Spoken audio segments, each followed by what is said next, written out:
അസ്സലാമു അലൈക്കും വറഹ്മത്തുള്ളാഹി വബറകാതുഹു.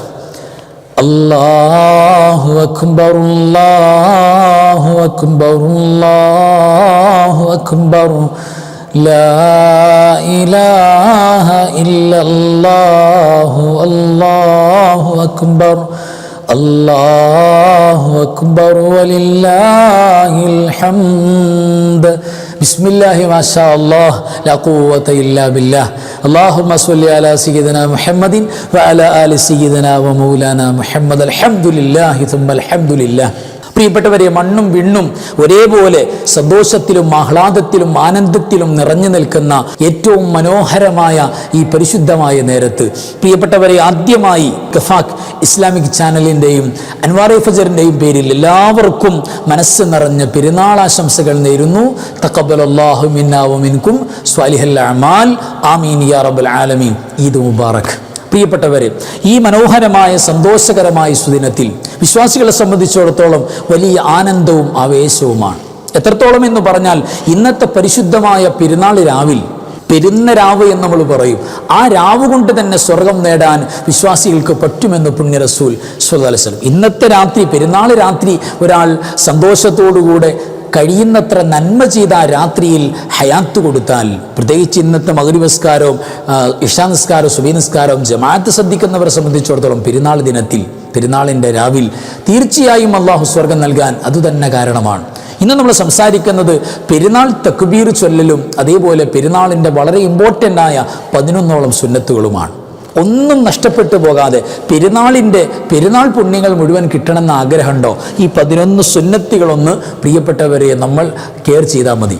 നമുക്ക് നോക്കാം. ഞാൻ ഓടിച്ചു പറഞ്ഞു പോവാണ്. ഫസ്റ്റ് വൺ, ആദ്യമായി പെരുന്നാൾ ആശംസകൾ പരസ്പരം അങ്ങോട്ടും ഇങ്ങോട്ടും സലാം പറയുന്നവർ അല്ലെങ്കിൽ സലാം പറയാൻ പറ്റുന്നവരൊക്കെ പരസ്പരം നമ്മൾ നേർക്കുനേരെയും ഫോണിലൂടെയും മറ്റു മെസ്സേജുകളിലൂടെയും ഒക്കെ പെരുന്നാൾ സന്ദേശം കൈമാറണം. അതെങ്ങനെയാ സന്ദേശം കൈമാറേണ്ടത്? തഖബ്ബലല്ലാഹു മിന്നാ വമിൻകും സ്വാലിഹൽ അഅമാൽ, അല്ലെങ്കിൽ തഖബ്ബലല്ലാഹു മിന്നാ വമിൻകും. അങ്ങനെ സന്ദേശം കൈമാറാവുന്നതാണ്. തിരിച്ചിങ്ങോട്ടും അത് തന്നെ കൈമാറാവുന്നതാണ്. ഇനി അതല്ലാതെ നമ്മുടെ നാട്ടിൽ സാധാരണ പറയാറുള്ള ഈദ് മുബാറക് അല്ലെങ്കിൽ ബലിപെരുന്നാൾ ആശംസകൾ, ഇതെല്ലാം പെരുന്നാൾ ആശംസകളായി നേരാവുന്നതാണ്. നിയ്യത്ത് കൽബിലുണ്ടെങ്കിൽ, പടച്ചോനെ പെരുന്നാൾ ആശംസ ഞാൻ ആ സുന്നത്ത് കരുതിയിട്ട് അത് ഞാൻ നേരുകയാണ് എന്ന് നിയ്യത്തുണ്ടെങ്കിൽ അതിന് വലിയ കൂലിയാണ്. പെരുന്നാൾ ആശംസ നേരാന്ന് പറഞ്ഞാൽ ഇപ്പോൾ നമ്മുടെ ഈ ന്യൂ ജനറേഷൻ്റെ ഇടയിൽ മാത്രം, അല്ലെങ്കിൽ ചെറുപ്പക്കാർ കൗമാരക്കാർക്കിടയിൽ മാത്രം കറങ്ങുന്ന ഒരു സുന്നത്തായാൽ പോരാ. പ്രായമുള്ളവരും വയസ്സായവരുമൊക്കെ അങ്ങോട്ടും ഇങ്ങോട്ടും പെരുന്നാളാശംസകൾ കൈമാറണം. കാരണം അത് പെരുന്നാളിൻ്റെ പ്രത്യേക ഒരു സുന്നത്താണ്, പുണ്യമായ അമലാണ്. അത് പ്രത്യേകം ശ്രദ്ധിക്കണം. രണ്ടാമത്തത് തക്ബീർ ചൊല്ലുന്ന കാര്യമാണ്. നമ്മൾ പറഞ്ഞിട്ടുണ്ട്, പെരുന്നാളിന്, ബലിപെരുന്നാളിന് 2 രീതിയിലുള്ള തക്ബീറുണ്ട്. ഒന്ന് മുഖയ്യദാണ്, 2 മുർസലാണ്. അതിൽ മുർസലായി തക്ബീർ അത് ബലിപെരുന്നാളിൻ്റെ രാവ് പ്രവേശിച്ചത് മുതൽ, അറഫ നോമ്പ് തുറന്ന് ബലിപെരുന്നാളിൻ്റെ രാവ് പ്രവേശിച്ച ആ സമയം മുതൽ, ആ മഗ്‌രിബ് മുതൽ പ്രിയപ്പെട്ടവരെ, എപ്പോഴാണോ നമ്മൾ ബലിപെരുന്നാൾ നിസ്കരിക്കുന്നത് ആ നിസ്കാരത്തിന് തൊട്ട് മുമ്പ് വരെ സമയസ്ഥലബന്ധിതമില്ലാതെ, സമയസ്ഥല പ്രത്യേകമായ ബന്ധമില്ലാതെ എവിടെയും റാഹത്തായി, പുരുഷന്മാരെ സംബന്ധിച്ചിടത്തോളം അത്യാവശ്യം ഉറക്കെ തന്നെ തക്ബീർ ചൊല്ലണം. സഹോദരിമാരും ഉറക്കെയാക്കണം. അന്യ പുരുഷന്മാർ വോയിസ് കേൾക്കുമെങ്കിൽ അവർ പതുക്കെയാക്കുക. ഏതായിരുന്നാലും എല്ലാവരും ഉറക്കെ തന്നെയാണ് തക്ബീർ, പെരുന്നാൾ തക്ബീർ ചൊല്ലേണ്ടത് എന്ന് ഓർമ്മിപ്പിക്കുകയാണ്. ഇനി മറ്റൊരു തക്ബീറാണ് മുഖയ്യദായ, സമയബന്ധിതമായ തക്ബീർ. അതായത് അത് ആ സമയത്തേ പറ്റുള്ളൂ. അതെപ്പോൾ തുടങ്ങി? പരിശുദ്ധമായ അറഫാ ദിനത്തിൻ്റെ സുബഹി മുതൽ തുടങ്ങി, സുബഹി നിസ്കാരം കഴിഞ്ഞത് മുതൽ എല്ലാ ഫർള്, സുന്നത്ത്, മയ്യിത്ത് നിസ്കാരം അടക്കമുള്ള ഖളാ വീട്ട് നിസ്കാരം എന്തും ആയിക്കോട്ടെ, അതിനുശേഷം എല്ലാം ചുരുങ്ങിയത് 3 വട്ടം നമ്മൾ തക്ബീർ ചൊല്ലണം. അതൊരു പ്രത്യേക പോരിശയാണ്. അത് പാപങ്ങൾ പുറത്തു തരാനുള്ള, പൊളിച്ചു കളയാനുള്ള അമലാണെന്ന് പുണ്യ റസൂൽ സ്വല്ലല്ലാഹു അലൈഹി വസല്ലം. ആ തക്ബീർ ചൊല്ലൽ, നിസ്കാരശേഷമുള്ള തക്ബീർ ഏതുവരെ ഉണ്ട്? ദുൽഹിജ്ജ 13 അസർ തീരുന്നവരെ. അതായത് പെരുന്നാൾ നമുക്ക് ശനിയാഴ്ച പെരുന്നാൾ, ഞായറാഴ്ച, തിങ്കളാഴ്ച, ചൊവ്വാഴ്ച, ഞായർ, തിങ്കൾ, ചൊവ്വ, അതാണ് ദുൽഹിജ്ജ 11, 12, 13. ചൊവ്വാഴ്ച അസർ തീരുന്നവരെ, മഗ്‌രിബിന് തൊട്ട് മുമ്പ് വരെ ഏത് നിസ്കാരം നിസ്കരിച്ചാലും ആ നിസ്കാരങ്ങൾക്കൊക്കെ ശേഷം തക്ബീർ ചൊല്ലൽ പ്രത്യേകം സുന്നത്താണ്, പുണ്യമാണെന്ന് മനസ്സിലാക്കുക. ഇനി ബലിമൃഗത്തെ കാണുമ്പോൾ തക്ബീർ ചൊല്ലുന്ന കേസ് പറഞ്ഞല്ലോ. അതേപോലെ തന്നെ ആടുമാട് ഒട്ടക വർഗത്തിൽപ്പെട്ട ഏത് മൃഗത്തെ, ഏത് പ്രായത്തിൽപ്പെട്ട മൃഗത്തെ കണ്ടാലും അത് ഈ കൊല്ലം മറുക്കാൻ കൊണ്ടതാകട്ടെ, അല്ലെങ്കിൽ വീട്ടിൽ വളർത്തുന്നതാകട്ടെ, ഏതും ആയിക്കോട്ടെ. ആടുമാട് ഒട്ടക വർഗത്തിൽപ്പെട്ട ഏത് മൃഗത്തെ കണ്ടാലും അതിൻ്റെ വോയിസ് കേട്ടാലും അല്ലാഹു അക്ബർ എന്നൊരു തക്ബീർ ഉറക്കെ ചൊല്ലണം, ആണും പെണ്ണും ചൊല്ലണം എന്ന് പറഞ്ഞു. അത് സുന്നത്താണ്. അത് ദുൽഹിജ്ജ 1 മുതലേ തുടങ്ങി. അത് ഏതുവരെയുണ്ട്?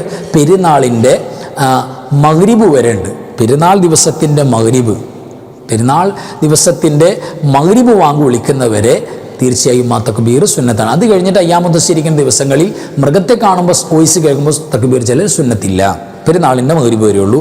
ആ സുന്നത്ത് ഓർക്കുക. മൂന്നാമത്തൊരു കാര്യം, പരിശുദ്ധമായ പെരുന്നാളിൻ്റെ രാവിനെ ഹയാത്താക്കൽ പ്രത്യേകം സുന്നത്താണ്. വജബത്ത് ലഹുൽ ജന്ന, പെരുന്നാൾ രാവ് സന്തോഷത്തോടുകൂടെ ഇബാദത്ത് ചെയ്താൽ തീർച്ചയായും പ്രിയപ്പെട്ടവരെ അല്ലാഹു സുബ്ഹാനഹു വ തആല പകരം സ്വർഗം നൽകുന്നതാണ്. അപ്പോൾ നമ്മൾ ഈ ജമാഅത്ത് മഗ്രിബ് നിസ്കാരം, ഇശാ നിസ്കാരവും സുബഹി നിസ്കാരം ജമാഅത്തായി അത് അടിസ്ഥാന യോഗ്യതയാണ്. അതല്ലാതെ ഇബാദത്തായി കൂലി കിട്ടാൻ മോഹിച്ച് നമ്മൾ ചെയ്യുന്ന കർമ്മങ്ങളൊക്കെ, ഇപ്പം മക്കൾക്ക് ഡ്രസ്സ് വാങ്ങിക്കൊടുക്കാൻ, ടോയ്സ് വാങ്ങിക്കൊടുക്കാൻ, കുടുംബത്തോടൊപ്പം സന്തോഷിക്കുക. നമ്മുടെ വൈഫുണ്ട്, മാതാപിതാക്കളുണ്ട്, മക്കളുണ്ട്, എല്ലാവരും കൂടിയിരുന്നിട്ട് നല്ല സന്തോഷത്തോടുള്ള വർത്തമാനങ്ങൾ പറയുക, നല്ല തമാശകൾ പറയുക, സന്തോഷങ്ങൾ പറയുക, അതെല്ലാം ഒരു ഇബാദത്താക്കി മാറ്റുക. അപ്പോൾ ആ രാവിൻ്റെ ഇബാദത്തുകളിൽ പെടും. പിന്നെ കഴിവിൻ്റെ പരമാവധി നമുക്ക് ഓതാനും ചൊല്ലാനുമുള്ള കാര്യങ്ങൾ നമ്മൾ ശേഷം പറയും. ആ കാര്യങ്ങളൊക്കെ നമ്മൾ പരമാവധി ഉപയോഗപ്പെടുത്തുക. അപ്പോൾ രാവിൻ്റെ പുരുഷം മുഴുവൻ കിട്ടും. ഇനി നാലാമത്തെ ഒരു കാര്യം, പെരുന്നാൾ സുദിനത്തിന് വേണ്ടിയിട്ട് പ്രത്യേകം കുളിക്കൽ സുന്നത്താണ്. പെരുന്നാൾ നിസ്കരിക്കുന്നവർ മാത്രമേ കുളിക്കേണ്ടതുള്ളൂ, അല്ലെങ്കിൽ പെരുന്നാൾ നിസ്കാരം ഞങ്ങൾക്കില്ല എന്ന് പീരീഡ്സിൻ്റെ ടൈമിലുള്ള സഹോദരിമാർ മനസ്സിലാക്കിയിട്ട് കുളിക്കാതെ പോയാൽ വമ്പൻ കൂലിയ നഷ്ടാകുന്നത്. എല്ലാവർക്കും സുന്നത്താണ്. ഇപ്പോൾ രോഗിയായി കിടക്കാൻ അവർ പെരുന്നാളിൽ പള്ളി പോകുന്നില്ല, നിസ്കരിക്കാൻ പറ്റുന്നില്ല, പ്രയാസമാണ് എങ്കിൽ അവരും കുളിക്കണം. അതേപോലെ പീരീഡ് സമയത്തുള്ള അശുദ്ധിയുടെ സമയത്തുള്ള സഹോദരിമാരും നീയത്ത് വെച്ച്, എന്താ നീയത്ത് വെക്കുന്നത്? പെരുന്നാൾ ദിവസത്തിൻ്റെ സുന്നത്ത് കുളി ഞാൻ കുളിക്കുന്നു. ആ നീയത്ത് വെച്ച് നിസ്കരിക്കാൻ പോകുന്നവരല്ലാത്തവരും ഒക്കെ കുളിക്കണം. എല്ലാവരും തന്നെ കുളിക്കണം. അങ്ങനെ കുളിക്കുമ്പോൾ ആ ശരീരത്തിലേക്ക് പെരുന്നാളിൻ്റെ സുന്നത്തായ കുളിയുടെ വെള്ളത്തിൻ്റെ അംശങ്ങൾ എത്തുമ്പോൾ ഓരോ രോമകൂപങ്ങളിലൂടെയും നമ്മുടെ തെറ്റുകൾ പൊറുക്കപ്പെടാൻ കാരണമാകും, പാപങ്ങൾ മാപ്പാക്കും. അതിന് 1000 വട്ടം കുളിച്ചു, ആവർത്തി കുളിച്ചു, കടലിൽ പോയി കുളിച്ചു, നീയത്തുണ്ടായില്ല, കൂലി കിട്ടൂല, പാപം പൊറുക്കൂല. പിന്നെ എന്തു വേണം? പെരുന്നാളിൻ്റെ സുന്നത്ത് കുളി ഞാൻ കുളിക്കുന്നു റബ്ബേ, ആ ഒരു നെയ്യത്തിലായിരിക്കണം ആണും പെണ്ണും കുളിക്കേണ്ടത്. അപ്പോൾ ആ കൂലി കിട്ടുന്നതാണ്. ഇനി അഞ്ചാമത്തൊരു കാര്യം, പെരുന്നാളിന് പുതിയ വസ്ത്രം, ഏറ്റവും ജയ്യിദായ നല്ല വസ്ത്രം, ഏറ്റവും മുന്തിയ വസ്ത്രം പ്രത്യേകം ധരിക്കൽ സുന്നത്താണ്. അത് കുറച്ച് ക്യാഷ് കൂടിയ നല്ല നിലവാരമുള്ള ക്വാളിറ്റിയുള്ള വസ്ത്രം ധരിക്കൽ പ്രത്യേകം സുന്നത്താണ്. ഇപ്പോൾ നമുക്ക് അതിൽ വെള്ള വസ്ത്രത്തിനെയാണ് പരിഗണിക്കേണ്ടത്. ഇപ്പോൾ 2 വസ്ത്രമുണ്ട്. ഒന്ന് വെള്ള വസ്ത്രമാണ്, അത് കുറച്ച് പഴക്കമുള്ളതാണ്, അല്ലെങ്കിൽ ഒരു പ്രാവശ്യം യൂസ് ചെയ്തതാണ്, അല്ലെങ്കിൽ നമ്മൾ ഇതിനു മുമ്പ് ഉപയോഗിച്ചതാണ്. മറ്റൊന്നോ ഫ്രഷ് ആയിട്ടുള്ളതാണ്. അത് ഏറ്റവും ക്വാളിറ്റി കൂടിയതാണ്, വില കൂടിയതാണ്, കളർ ഷെയ്ഡാണ്, വെള്ളയല്ലാത്ത മറ്റു കളറാണ്. എന്നാൽ ആ വില കൂടിയതിനെ മുന്തിക്കണം, ഭംഗി കൂടിയതിനെ മുന്തിക്കണം എന്നാണ് പറയുന്നത്. അപ്പോൾ വിലയും നിലവാരവും കൂടിയ വെള്ള വസ്ത്രമുണ്ടെങ്കിൽ അതാണ് ഏറ്റവും നല്ലത്, അതിനെ പരിഗണിക്കണം. ഏതായാലും പുതിയ വസ്ത്രം ധരിക്കലും ഭംഗിയാകലും പ്രത്യേകം സുന്നത്താണ്. വെള്ളിയാഴ്ച നല്ല വസ്ത്രം ധരിക്കൽ സുന്നത്താണ്, ഭംഗിയാകൽ സുന്നത്തില്ല, പ്രത്യേകം സുന്നത്തില്ല. പക്ഷേ പ്രത്യേകം ഭംഗിയാകണം. സാധാരണ വാച്ച് കെട്ടാറില്ല, പക്ഷേ പെരുന്നാളിൻ്റെ അന്ന് വാച്ച് കെട്ടൽ അതൊരു ഭംഗിയാകൽ കൂടെയാണ്. സമയം നോക്കണമെങ്കിൽ നമുക്ക് പിന്നെ ഫോണിൽ നോക്കിയാൽ മതി, എങ്കിലും വാച്ച് കെട്ടലോ അതൊരു ഭംഗിയുടെ ഭാഗമാണ്. മോതിരം സുന്നത്തും കൂടെയാണ്, പക്ഷേ അതൊരു ഭംഗിയുടെ ഭാഗം കൂടെയായി. അപ്പോൾ പരമാവധി നമ്മൾ ഭംഗിയാകുക എന്ന് പറയുന്ന സെറ്റപ്പ് ആകണം, മൊഞ്ചാകണം. അത് തീർച്ചയായിട്ടും പ്രധാനപ്പെട്ട ഒരു കാര്യം തന്നെയാണ്. സഹോദരിമാരും മൊഞ്ചാകണം, പക്ഷെ അവർ മൊഞ്ചത്തികളായി നിൽക്കേണ്ടത് ഭർത്താക്കന്മാരുടെ ചാരത്താണ്, അവരെ കാണാൻ പാടുള്ളൂ. അല്ലെങ്കിൽ മഹറമായ പിതാവ്, ആങ്ങളമാർ, ഇവരല്ലാതെ അന്യപുരുഷന്മാർ പെരുന്നാളിൻ്റെ മൊഞ്ചത്തികളായ നമ്മുടെ ഭാര്യമാരെ, നമ്മുടെ പെങ്ങന്മാരെ, പെൺമക്കളെ മറ്റുള്ളവർ കാണുന്ന അവസ്ഥ, അല്ലെങ്കിൽ ഫോട്ടോകൾ സ്റ്റാറ്റസ് വെക്കുന്ന അവസ്ഥ, പെരുന്നാളിൻ്റെ ഫാമിലി ആയിട്ട് നിൽക്കുക. അപ്പോൾ നമ്മുടെ ഭാര്യ നല്ല മൊഞ്ചത്തിയായിട്ടുണ്ടാവും, പെരുന്നാളിൻ്റെ ഒരുക്കം. അതേപോലെ നമ്മുടെ പെൺമക്കൾ പെരുന്നാളിൻ്റെ ഒരുക്കം ഒരുങ്ങിയിട്ടുണ്ടാവും.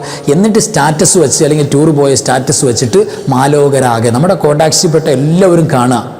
എൻ്റെ പുരുഷന്മാരൊക്കെ കയറി വരികയാണ്, എല്ലാവരും കാണുന്നുണ്ട് ആ സ്റ്റാറ്റസ്. തീർച്ചയായും പെരുന്നാളിൻ്റെ അന്ന് ചെയ്യുന്ന ഏറ്റവും വലിയ തനിച്ച ഹറാമാണ്. അത് ആര് ചെയ്താലും തനിച്ച ഹറാമാണ്. അവർ പെരുന്നാളിൻ്റെ എന്നുള്ള ഏറ്റവും വലിയ അക്രമികളാണ്. കാരണം ഒരിക്കലും തിന്മ ചെയ്യാൻ പാടില്ലാത്ത ദിവസമാണ്. അതുകൊണ്ട് തീർച്ചയായിട്ടും പ്രിയപ്പെട്ടവർ അങ്ങനെ ഉണ്ടാകാൻ പാടില്ല. പെരുന്നാളിൻ്റെ അന്ന് ടൂറിന് പോകുന്നതുകൊണ്ട് വിരോധമുണ്ടോ എന്ന് പലരും സാധാരണ ചോദിക്കാറുണ്ട്. ടൂറിന് പോകുന്നതുകൊണ്ട് വിരോധമല്ല എന്ന് മാത്രമല്ല, ടൂറിനൊക്കെ പോകണം, പക്ഷേ യാത്ര ഹലാലാകണം. ഹറാമായ ലക്ഷ്യം വെക്കരുത്, ഹറാമായ കാഴ്ചകൾക്ക് വേണ്ടി ആകരുത്, ഹറാമായ അന്യ സ്ത്രീ പുരുഷന്മാരുടെ മഹ്ലൂത്ത് കൂടിക്കലവ് ഒന്നും ഉണ്ടാകരുത്, ഹറാമായ നോട്ടം ഇതൊന്നും ഉണ്ടാകാതിരിക്കുകയാണെങ്കിൽ നമ്മുടെ മനസ്സിന് ഒരു സന്തോഷം ഉണ്ടാകുന്ന, നമ്മുടെ ലൈഫിൽ നമ്മുടെ ഭാര്യ ഭർത്താക്കന്മാർക്ക് ഒരു പ്രൈവസി കിട്ടുന്ന യാത്രകൾ വളരെ നല്ലതാണ്. പോകണോ എന്നല്ല, പോകണം എന്നാണ് അതിൻ്റെ മറുപടി. അപ്പോൾ ഹലാലായ നിലക്ക് യാത്രകൾ ചെയ്യാവുന്നതാണ്, കുഴപ്പമില്ല. അപ്പോൾ ഭംഗിയാകൽ പ്രത്യേകം സുന്നത്താണ്. പുതിയ വസ്ത്രം ധരിക്കുമ്പോൾ ഈ കാണുന്ന ഈ ഒരു ദിക്ർ കഴിവിൻ്റെ പരമാവധി ചൊല്ലൽ പ്രത്യേകം പുണ്യമുള്ളതാണ്. നമുക്ക് സ്ക്രീൻഷോട്ട് എടുത്ത് വെച്ചിട്ടോ നോക്കിയിട്ടോ ചെല്ലാവുന്നതാണ്. മിനിമം പുതിയ വസ്ത്രം ധരിച്ചാലും ഏത് വസ്ത്രം എപ്പോൾ ധരിച്ചാലും അൽഹംദുലില്ലാഹില്ലദീ കസാനി ഹദാ വറസഖനിഹി മിൻ ഗൈരി ഹൗലി മിന്നി വലാ ഖുവ്വ അങ്ങനെ ചൊല്ലിയാൽ കഴിഞ്ഞുപോയ സകല പാപങ്ങളും പൊറുക്കപ്പെടാൻ അത് തന്നെ കാരണമാണ്.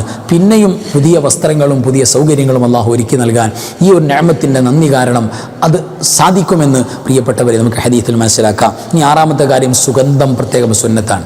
സുഗന്ധം സുന്നത്താണ്. ആണും പെണ്ണും ഒക്കെ സുഗന്ധത്തിലാകണം. ഒരു പെണ്ണ് നല്ല പെർഫ്യൂമിലാകുമ്പോൾ, സുഗന്ധത്തിലാകുമ്പോൾ അന്യപുരുഷന്മാർക്ക് അതിൻ്റെ സ്മെല്ലടിച്ച് ആകർഷണം തോന്നുക, അല്ലെങ്കിൽ നോക്കാൻ തോന്നുക, ആ ഒരു അവസ്ഥയിൽ തീർച്ചയായിട്ടും ഉണ്ടാകാൻ പാടില്ല.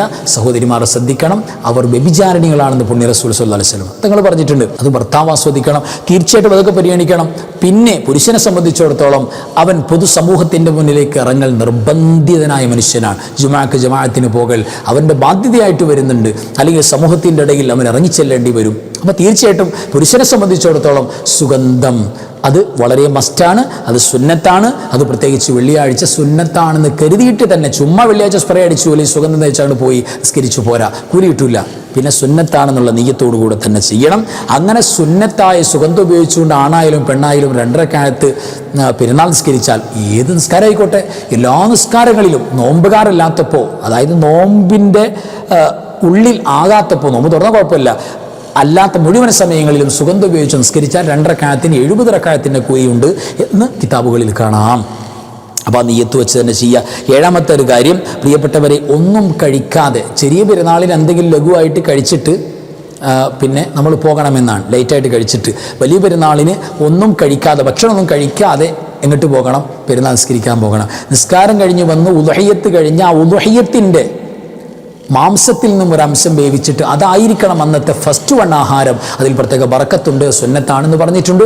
കഴിവിൻ്റെ പരമാവധി കഴിയുന്നവരൊക്കെ ഒന്നും കഴിക്കാതെ പള്ളി പോയാലും തല ഇറങ്ങി വീഴും, ഞാൻ പിന്നെ സുന്നത്തിന് വേണ്ടി പോയതാണ്, അവസാനം എടുത്തു നോക്കിക്കൊണ്ടുവരുന്ന അവസ്ഥ ഉണ്ടാകരുത്. അതൊക്കെ നോക്കിയിട്ട് നമ്മുടെ ആരോഗ്യസ്ഥിതി വച്ചിട്ടാണ് സുന്നത്തുകൾ അതിൻ്റെ കഴിവിൻ്റെ പരമാവധി ഉപയോഗിക്കുക. ഇനി എട്ടാമത്തെ ഒരു കാര്യം, പ്രിയപ്പെട്ടവരെ, പള്ളിയിലേക്ക് പുറപ്പെടുമ്പോൾ ലോങ് വഴി, അതായത് കൂടുതൽ ചവിട്ടടികൾ വെക്കുന്ന, കൂടുതൽ പുണ്യങ്ങൾ കിട്ടുന്ന വഴിയിലൂടെ, ഒരു ഷോർട്ട് കട്ട് ഉണ്ട്, കുറച്ച് ലോങ് ആയിട്ടുള്ള വഴിയുണ്ട്. അപ്പോൾ കുറച്ച് നേരത്തെയാക്കി ലോങ് ആയിട്ടുള്ള വഴിയിലൂടെ പോകാം, നടത്തം കൂട്ടുക, തിരിച്ചിങ്ങോട്ട് വരുമ്പോൾ ഷോർട്ട് കട്ടാക്കുക, അത് പ്രത്യേകം സുന്നത്താണ്. പിന്നെ 9ാമത്തെ കാര്യം, പെരുന്നാൾ നിസ്കാരമാണ്. സുന്നത്ത് നിസ്കാരങ്ങളുടെ കൂട്ടത്തിൽ ഏറ്റവും അഫ്ദലായ നിസ്കാരം പെരുന്നാൾ നിസ്കാരമാണ്. ആ പെരുന്നാൾ നിസ്കാരം സുന്നത്താണ്. പെരുന്നാൾ നിസ്കാരം കഴിഞ്ഞാൽ പുരുഷന്മാരെ സംബന്ധിച്ചിടത്തോളം തീർച്ചയായും 2 ഷോർട്ടായ ഖുതുബ പ്രത്യേകം സുന്നത്താണ്. ഇനി സഹോദരിമാർക്കും പെരുന്നാൾ നിസ്കാരം സുന്നത്താണ്.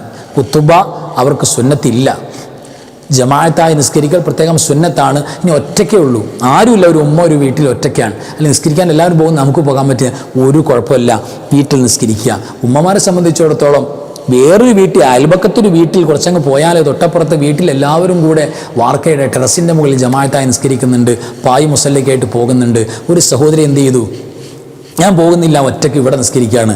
അങ്ങനെ വീടിൻ്റെ ഉള്ളിൽ ഒരു ഉമ്മ നിസ്കരിക്കുന്നു. യഥാർത്ഥത്തിൽ ആ നടന്നുപോയി നിസ്കരിക്കുന്നതിനേക്കാൾ ഏറ്റവും അഫ്ളലായ കൂലി, ഏറ്റവും പെർഫെക്റ്റായ കൂലി ഈ കുടുംബത്തിൽ നിസ്കരിക്കുന്ന ഉമ്മാക്ക് കിട്ടും. കാരണം ഒരു സഹോദരിയോട് നിസ്കരിക്കാൻ പുണ്യ റസൂൽ പറഞ്ഞത് സ്വല്ലല്ലാഹു അലൈഹി വസല്ലം, ദീൻ പറഞ്ഞത്, ഏറ്റവും ഹൈറാണെന്ന് പറഞ്ഞത് ഖഅറു ബുയൂതിഹിന്ന, അവിടെ വീടിൻ്റെ ഉള്ളാണ്. അത് കഴിഞ്ഞിട്ടേ പുറത്തേക്കുള്ളൂ. അപ്പോൾ തീർച്ചയായിട്ടും കഴിവിൻ്റെ പരമാവധി നമ്മുടെ വീട്ടിൽ നമ്മുടെ മക്കളെയോ നമ്മുടെ പെൺമക്കളെയൊക്കെ ചേർത്തിട്ട് ജമാഅത്തായി നിസ്കരിക്കാൻ കഴിഞ്ഞാൽ ഏറ്റവും നല്ലത്. അത് പ്രത്യേകം ഓർക്കുക. ഏതായിരുന്നാലും 10ാമത്തെ കാര്യം, 10ാമത്തെ പെരുന്നാളിൻ്റെ സുന്നത്ത് ഹദിയ സ്വതക്കകൾ കൈമാറലാണ്. പെരുന്നാപ്പടി കൊടുക്കുക എന്ന് പറയും. അത് എങ്ങനെയൊക്കെയാണോ കൊടുക്കാൻ പറ്റുക, നമ്മുടെ സ്വന്തം മക്കൾക്ക്, അതും വലിയ പുണ്യമാണ്. ചിലർ സ്വന്തം മക്കൾക്ക് കൊടുക്കില്ല, നാട്ടുകാർക്ക് മൊത്തം കൊടുക്കും. അങ്ങനെയല്ല, സ്വന്തം മക്കളെ ആദ്യം സന്തോഷിപ്പിക്കണം, അത് വളരെ പുണ്യമാണ്. സ്വന്തം ഭാര്യയ്ക്ക് പണം കൊടുക്കണം, സ്വന്തം മാതാപിതാക്കൾക്ക് പെരുന്നാപ്പണം കൊടുക്കണം. അതിനേക്കാൾ വലിയ സന്തോഷം എന്താ പ്രിയപ്പെട്ടവരെ? അത് വലിയ സന്തോഷമല്ലേ? സ്വന്തം മാതാപിതാക്കൾക്ക്, ഭാര്യയുടെ മാതാപിതാക്കൾ, സ്വന്തം വാപ്പാക്കും ഉമ്മാക്കും നന്നായിട്ട് പെരുന്നാപ്പണം കൊടുക്കും, ഭാര്യയുടെ വാപ്പാക്കും ഉമ്മാക്കും കൊടുക്കില്ല. കൊടുക്കണം. അത് നമ്മുടെ ഉമ്മയാണ്, ഉപ്പയാണ്. അതൊക്കെ വലിയ പോരിശയല്ലേ, വലിയ കൂലിയല്ലേ. പരമാവധി കൊടുക്കണം. പ്രത്യേകിച്ച് കൊച്ചുമക്കൾക്ക് പെരുന്നാപ്പണം. കൊച്ചുകുട്ടികളെ സന്തോഷിപ്പിച്ചാൽ സ്വർഗത്തിൽ പ്രത്യേക ഗ്രേഡ് ഉണ്ടെന്നാണ്. വലിയ അവസരം അള്ളാഹു തുറന്നു നൽകും സ്വർഗത്തിൽ പോകാൻ. ഇനി 11ാമത്തെ കാര്യം ഉളുഹിയ്യത്ത് നടത്തുക. അതുമായി ബന്ധപ്പെട്ട ഒരുങ്ങിയിരിക്കുന്ന ആളുകളൊക്കെ അതുമായി ബന്ധപ്പെടുക, അതിൽ സാക്ഷിയാകുക. അതിൻ്റെ വിതരണവും മറ്റുമായി ബന്ധപ്പെട്ട് അതിൻ്റെ മുഴുവൻ അഫ്ആലുകളുമായി ബന്ധപ്പെട്ട് അതിൽ പെട്ടവരും പെടാത്തവരും കൂടെ ഒന്ന് ചേർന്ന് കൊടുക്കുക. ഒരു വലിയ അമലല്ലേ നാട്ടിൽ നടക്കുന്നത്, ഒന്ന് ഹെൽപ്പ് ചെയ്ത് കൊടുക്കുക. എവിടേക്കാണ് ആർക്കൊക്കെയാണ് ഹെൽപ്പ് വേണ്ടത്, അവരുടെ സഹായത്തിന് വേണ്ടി നടക്കുക. അത് പ്രധാനപ്പെട്ട കേസാണ്. പിന്നെ പ്രിയപ്പെട്ടവരെ, ലാസ്റ്റ് ആൻഡ് ഫൈനൽ നമ്മൾ പറഞ്ഞ് അവസാനിപ്പിക്കുകയാണ്. കുടുംബബന്ധം ചേർക്കുന്ന വിഷയം വളരെ മസ്റ്റായിട്ടും പരിഗണിക്കണം. പരമാവധി പെരുന്നാളിൻ്റെ അന്ന് ഫാമിലി, നമ്മൾ ടൂറൊക്കെ പോകുന്ന കുഴപ്പമില്ല, അൽഹംദുലില്ലാഹ് നല്ല കാര്യമാണ്. പക്ഷേ നമ്മുടെ ഫാമിലി വീടുകളിൽ ഒന്ന് കയറി ഇറങ്ങി പോകണം. ദൂരെയാണെങ്കിൽ പോകാൻ പറ്റില്ലെങ്കിൽ നമ്മൾ ഫോൺ കോൾ ചെയ്യണം, അവരോട് ഈദ് മുബാറക്ക് പറയണം, തഖബ്ബലല്ലാഹു മിന്നാ വമിൻകും സ്വാലിഹൽ അമാൽ. ഇതൊക്കെ നമ്മൾ പെരുന്നാൾ ആശംസകൾ അറിയിക്കണം, സന്തോഷങ്ങൾ പറയണം. നേരിട്ട് ചെല്ലാൻ പറ്റില്ലെങ്കിൽ നമ്മൾ ഗൂഗിൾ പേ ആയിട്ടാണെങ്കിലും പ്രിയപ്പെട്ടവരുടെ പെരുന്നാൾപ്പടി, പെരുന്നാൾ ഹദിയകൾ, സ്വതക്കകൾ പരമാവധി കൊടുക്കാൻ പറ്റിയവർക്കൊക്കെ കൊടുക്കണം. കാരണം വലിയ പുണ്യമാണ്. സ്നേഹബന്ധങ്ങൾ, പരസ്പരം ദുആ ചെയ്യലുകൾ എല്ലാം നടക്കണം. പെരുന്നാളിൻ്റെ എല്ലാ ഹലാലായ സന്തോഷങ്ങളും അള്ളാഹു അനുവദിച്ചതാണ്. ഇന്ന് സന്തോഷത്തിൻ്റെ, ഇന്ന് 1000 നോമ്പ് ഒരാൾക്ക് ഖളാ ഉണ്ട്, പക്ഷേ ഇന്ന് നോമ്പ് പിടിക്കൽ ഹറാമാണ്. കാരണം ഇന്ന് ഭക്ഷണം കഴിക്കുന്നതിൻ്റെയും സന്തോഷത്തിൻ്റെയും ദിവസമാണ്. ഇന്നൊരാൾ ദുഃഖിക്കാൻ പാടില്ല. അതുകൊണ്ട് അൽഹംദുലില്ലാഹ്, അല്ലാഹു സുബ്ഹാനഹു വ തആല നമ്മുടെ എല്ലാ കർമ്മങ്ങളും സ്വീകരിക്കട്ടെ. ഒരിക്കൽ കൂടെ മനസ്സ് നിറഞ്ഞ് കഫാക്ക് ഇസ്ലാമിക് ചാനലിൻ്റെയും കഫാക്ക് മീഡിയയുടെയും പേരിൽ എല്ലാവർക്കും മനസ്സ് നിറഞ്ഞ പെരുന്നാളാശംസകൾ നേരുകയാണ്. തഖബ്ബലല്ലാഹു മിന്നാ വമിൻകും സ്വാലിഹൽ അമാൽ. ആമീൻ യാ റബ്ബൽ ആലമീൻ. ഈദ് മുബാറക്. അസ്സലാമു അലൈക്കും വറഹ്മത്തുള്ളാഹി വബറകാതുഹു.